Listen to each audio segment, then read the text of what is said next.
Medyo malakas nga po yung hangin ngayon, pero may kailangan kaming bilhin dito sa Walmart. Kaya kahit ang lakas-lakas ng hangin ay walang makakapigil sa amin.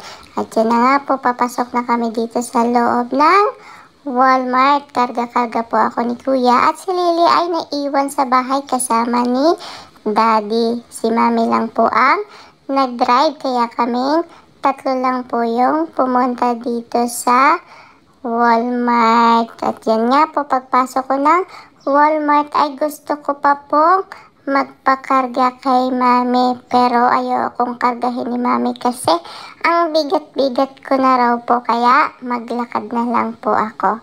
At syempre, binigyan ako ng suhol ni Mami para maglakad ako. Pinakarga niya sa akin itong malaking teddy bear para maglakad ako. O diba? Effective kasi hindi lang lakad ang ginawa ko. May pagtakbo pa akong ginawa at nakita ko nga po itong madaming shades dito kaya patingin-tingin po ako. Dada! Dada! Dada! Do you want frozen?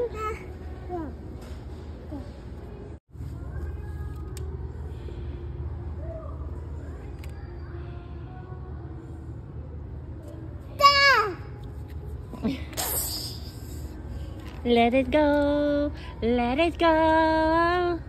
Can you sing that? The cold never bothered me anywhere. Huh? Da? Oh, that's for you. Ma. That's for mommy. It's not fit for mommy.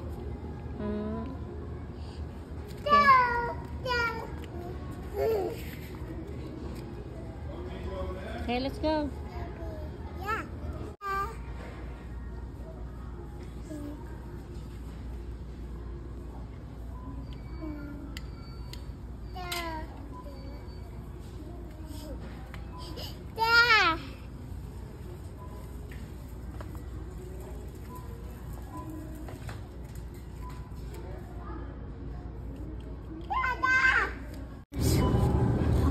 Good job!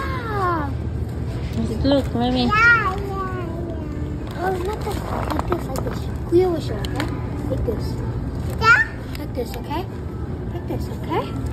Okay, so you put on there. No, only one hand, only one hand. One hand, and then you put it like this, okay? Like that. Good job.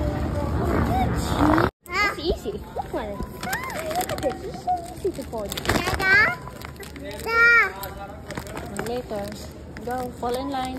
Papa! Yes, you have to fall. At yan nga po, pag-uwi ko po ng bahay ay naglaro kami dito sa may backyard at napansin ko nga po ito.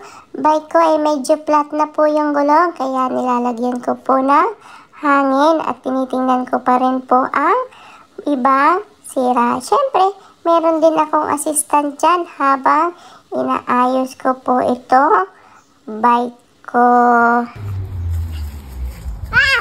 A car. Da? Yes, a car. Da. Yes.